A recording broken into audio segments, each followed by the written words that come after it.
அஸ்ஸலாமு அலைக்கும் friends, welcome back to my channel UJ vlogs. Hi friends, வாங்க இன்றைக்கி சூப்பரான லஞ்ச் பாக்ஸ் ரெசிபி செய்யலாம். அதுக்கு ஒரு பாத்திரத்தை வச்சுட்டு அதில் எண்ணெய் போட்டு எண்ணெய் கூடவே ஒரு ஸ்பூன் போல் நெய் விட்டுக்கிறேன்.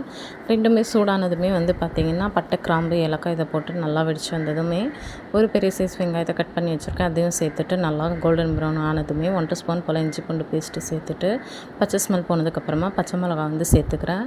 அதுக்கப்புறமா அது கூடவே பார்த்திங்கன்னா ஒரு 1/4 கிலோ போல் தக்காளி எடுத்திருக்கேன். 1/4 கிலோவும் குறைவாக தான் இருக்கும். அந்த தக்காளி போட்டு நல்லா தக்காளி வெந்ததுக்கப்புறமா பார்த்திங்கன்னா ஒரு ஸ்பூன் போல் மிளகாய்த்தூள், அதுக்கப்புறமா கலருக்காக கொஞ்சோண்டு காஷ்மீரி சில்லி சேர்த்துட்டு நல்லா வதக்கிக்கலாம். வதக்கிட்டு அதுக்கப்புறமா பார்த்திங்கன்னா 3 ஸ்பூன் போல் தயிர் சேர்த்துக்கிறேன். அது கூடவே ஒரு பெரிய சைஸ் லெமன் சேர்த்துட்டு கொஞ்சமாக கொத்தமல்லி, கொஞ்சமாக புதினா சேர்த்து இது எல்லாமே நல்லா வதக்கிக்கலாம்.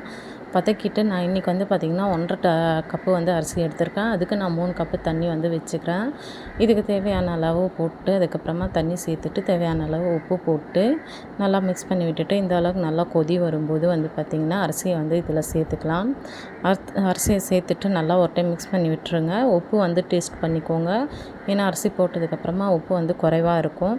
அரிசி போட்டு அதுக்கப்புறமா உப்பு எல்லாமே செக் பண்ணிவிட்டு ஒரு 5 நிமிஷம் போல் லோ ஃப்ளேம் வச்சுட்டு அதுக்கப்புறமா ஒரு பாத்திரத்தில் தண்ணீர் நிரப்பி அதை இது மேலே வச்சு தம் போட்டுட்டு கடைசியாக ஓப்பன் பண்ணி பார்க்கலாம். அதுக்கப்புறமா ஓப்பன் பண்ணி பார்த்துட்டு கொஞ்சமாக நெய் விட்டு இறக்குனிங்கன்னா சூப்பரான லஞ்ச் பாக்ஸ் ரெசிபி ரெடி. இந்த ரெசிபி பிடிச்சிருந்தால் மறக்காமல் நம்ம சேனலை சப்ஸ்கிரைப் பண்ணிக்கோங்க. தேங்க்ஸ் ஃபார் வாட்சிங். அஸ்ஸலாமு அலைக்கும்.